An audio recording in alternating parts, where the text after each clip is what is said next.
არის ასეთი მოსაზრებაც, რომ ყველა ორგანოს აქვს თავისი მუშაობის ზღვარი. აი მაგალითად არის მაგალითად რომ გულს აქვს სიტყვაზე ამდენი მილიარდი დარღვეს ეს ამდენი მილიარდჯერ უნდა შეიკუმშოს, ხო?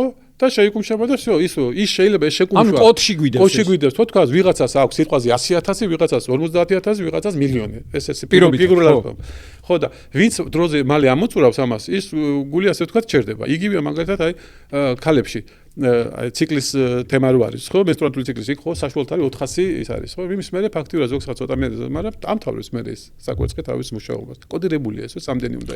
აი მაგალითად დიაბეტის შემთხვევაში, აი ზანში გამიცენება ხოლმე რომ აი შეძენილიაო დიაბეტიო და ესო გენეტიკური არ არისო და ამ დროს ახდება ეს, აი გენეტიკაში უდევს რა. ჩვენ რო ვიცით რომ თქვა მის წინაპარს ჰქონდა დიაბეტი, ჩვენ არ ვიცით რომ მას წინაპრიდან როგორი გენეტიკური კოდი გადაეცა. ანუ ამ პანკრეასმა უნდა იმუშაოს მაგალითად მთელი ცხოვრება, რაც უნდა გააკეთოს ადამიანს, სვას, ჭამოს, რა ვიცი, გადაიდოს და მაინც უნდა იმუშაოს, ვიღაცისთვის თქვა სიტყვაზე უნდა გამოიმუშაოს 5 კილო ინსულინი, ვიღაცა 10 კილო. და აი ამას როგორ ამოწურავ, გააჩნია როგორ იწყებს. შეიძლება ისე იცხოვრო რომ 100 წელი რომ ეს 5 კილო არ დაგეხარჯოს. ამას ახლა ვამბობ პოპულარულ ენაზე რომ გასაგებია, ძალიან სწორად ამბობ.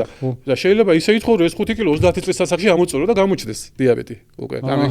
ანუ და ჩვენ რო ვიცით რომ ის წინაპარს ჰქონდა, ჩვენ ხო არ ვიცით რამდენი გადმოსცა იმ წინაპარმა. ამიტომ ვეუბნებით, თუ აი თქვა დედას, მამას, ბებიას, ბაბუას ჰქონდა, მოდი რა შენ იცხოვრე ნორმალურად, ზომიერად, ესე გააკეთე, ეს შენი ინსულინი ამყოფინე რა.